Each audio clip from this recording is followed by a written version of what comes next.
नमस्कार, मैं हूं श्वेता झा और आप देख रहे हैं आज तक। बड़ी खबर आपको बता दें, अफगानिस्तान के कार्यवाहक राष्ट्रपति अमरुल्लाह सालेह ने आज तक से एक्सक्लूसिव बातचीत की है और इस बातचीत में उन्होंने साफ तौर पर कहा है कि हम अफगानिस्तान को तालिबानिस्तान नहीं बनने देंगे। सालेह ने कहा है कि हम ऐसा कुछ भी नहीं चाहते कि अफगानिस्तान की पहचान खराब हो।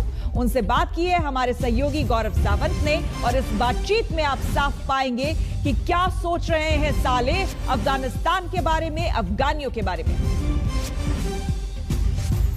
Mr. Saleh, you have been a part of the resistance even earlier. You look up to Ahmad Shah Massoud, the legendary Tajik commander.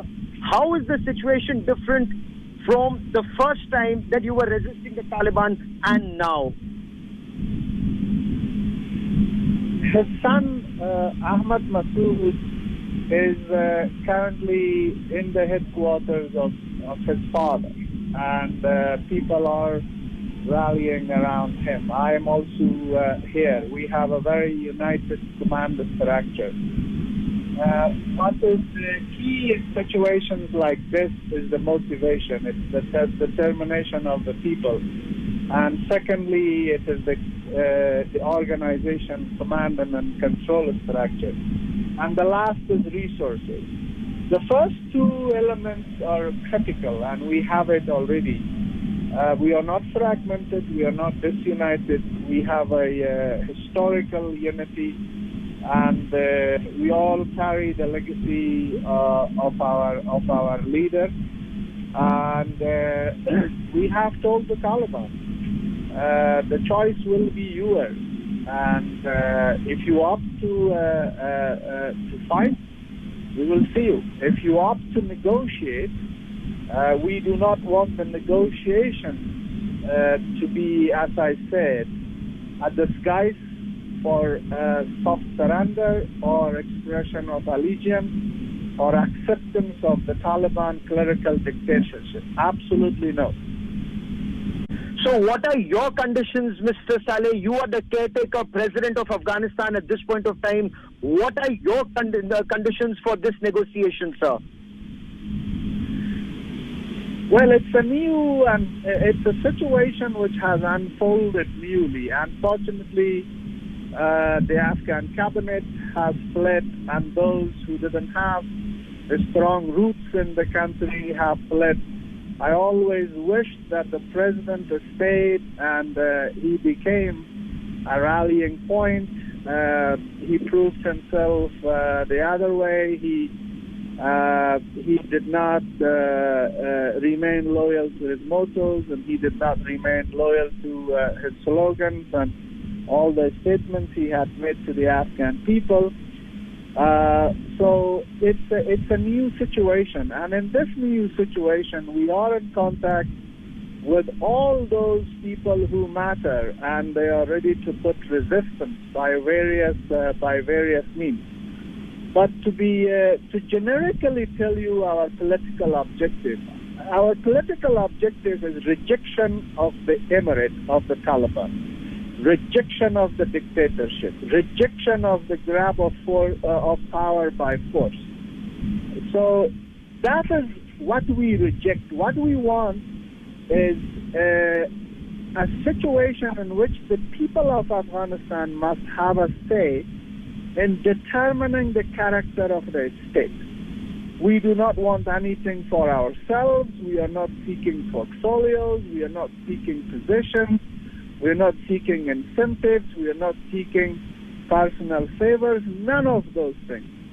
We want the Afghan people to have a chance in determining the character of the state. We are not ready to accept a system which will oppress the Afghan people, which will shatter their individual or collective identity. How will you fight? Taliban wants the emirate and you want a democracy. You see what? We do not want dictatorship. We want the pluralism in Afghanistan to survive.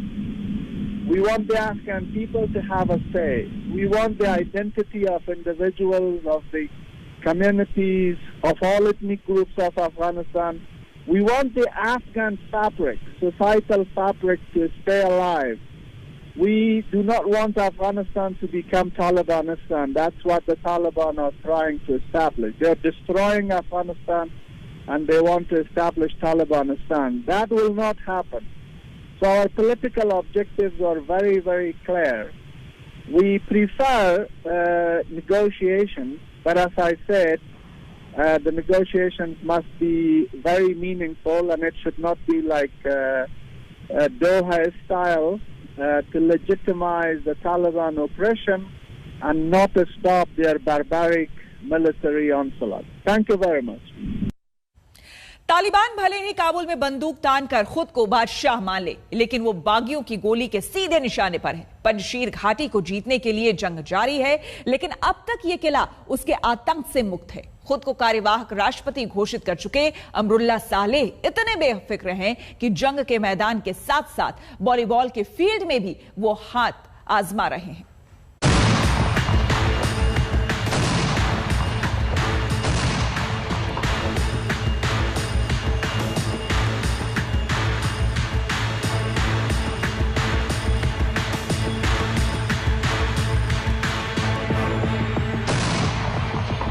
Taliban को जो चुनौती super power America नहीं दे सका, उसे अफगानिस्तान में ही मिल रही है। जिस अफगानिस्तान पर कब्जे के बाद तालिबान सरकार बनाने की ख्वाहिश पाले बैठा है, तो वहीं बगावत के सुर उठे हैं। विरोध की आवाज़ बुलंद हुई है पंजशीर से, जो अब भी तालिबान के हाथों से बाहर है। वैसे तो तालिबानी आतंकियों ने पंजशीर को घेर लिया है, लेकिन पंजशीर का पावर बेफिक्र है। वो वॉलीबॉल का लुत्फ उठा रहा है, खेल में मस्त है। अमरुल्ला सालेह के चेहरे पर ना तो सिकन है और ना ही कोई खौफ। वो पंजशीर की वादियों में वॉलीबॉल पर हाथ आजमा रहे हैं।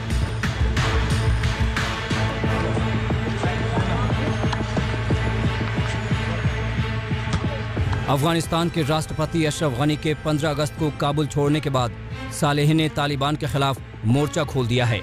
उपराष्ट्रपति अमरुल्ला सालेह ने खुद को देश का कार्यवाहक राष्ट्रपति घोषित करके जता दिया है कि वो हार मानने वालों में से नहीं हैं। तालिबान को टक्कर देने के लिए वो तैयार हैं।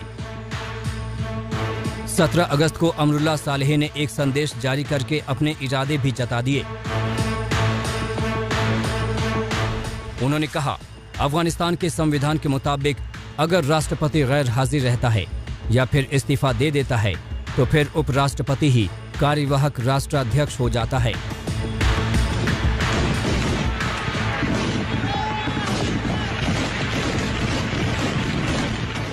बारह सेकंड का ये वीडियो पंजशीर का बताया जा रहा है, जो फिलहाल अफगानिस्तान का सबसे तनावग्रस्त इलाका बना हुआ है। इस प्रांत पर तालिबान का कब्जा नहीं है, लेकिन तालिबानी आतंकियों का दावा है कि उन्होंने इलाके को पूरी तरह से घेर लिया है। सालेह उस खतरे से वाकिफ तो हैं, लेकिन बेखौफ नजर आ रहे हैं।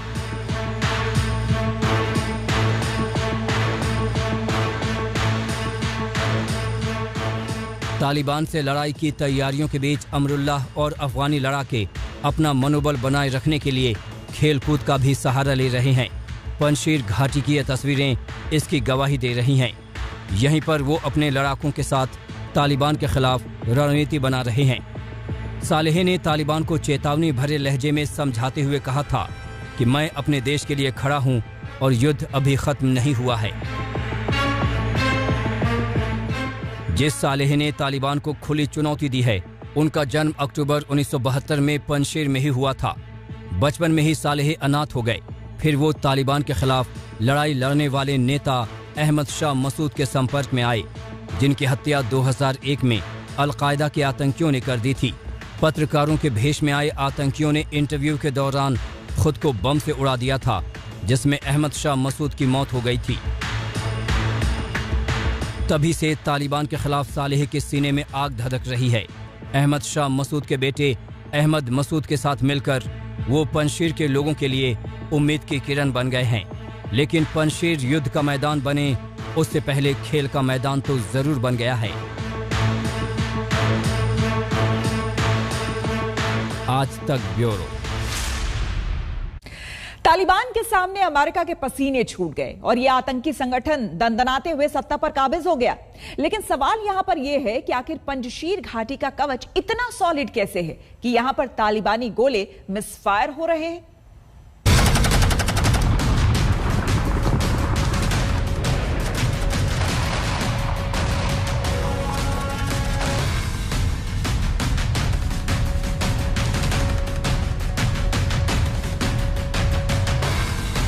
टैंक है, गोला बारूद है, बख्तरबंद गाड़ियां हैं, घातक हथियार है, हेलीकॉप्टर भी है, मिलिट्री ड्रोन भी है, जिसे अमेरिकी फौज ने वापसी के वक्त छोड़ दिया था, और वो खूंखार लड़ाके भी हैं जिनके दम पर तालिबान ने अफगानिस्तान पर कब्जा कर लिया। फिर भी वो बेचैन है, परेशान है। काबुल फतह करने के बाद भी तालिबान की नींद उड़ी हुई है। दिन का चैन लुट गया है क्योंकि उसे मिला है नया चैलेंज। अफगानिस्तान का एक प्रांत पंजशीर की जमीन से मिली है सबसे बड़ी चुनौती।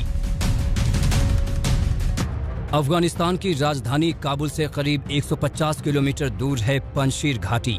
इस घाटी की दहाड़ से तालिबान के होश उड़ गए हैं। यहाँ अफगानिस्तान के बाकी प्रांतों की तरह ना तो कोई अफरा तफरी है, ना ही भागम भाग। यहाँ कोई घरों में दुबका हुआ नहीं है। किसी के दरवाजे पर डर की दस्तक भी सुनाई नहीं देती, क्योंकि ये है नॉर्दर्न अलायंस का गढ़ यानी पंजशीर घाटी। 1996 में बने नॉर्दर्न अलायंस से तालिबान की रूह कांपती रही है। इसकी गवाही इतिहास के पन्नों में दर्ज है। इस पर कभी भी किसी का कब्जा नहीं हो सका। तालिबान तो दूर की बात है। 70 और 80 के दशक में सोवियत ने भी कोशिश की थी, लेकिन पंजशीर से पार नहीं पा सके।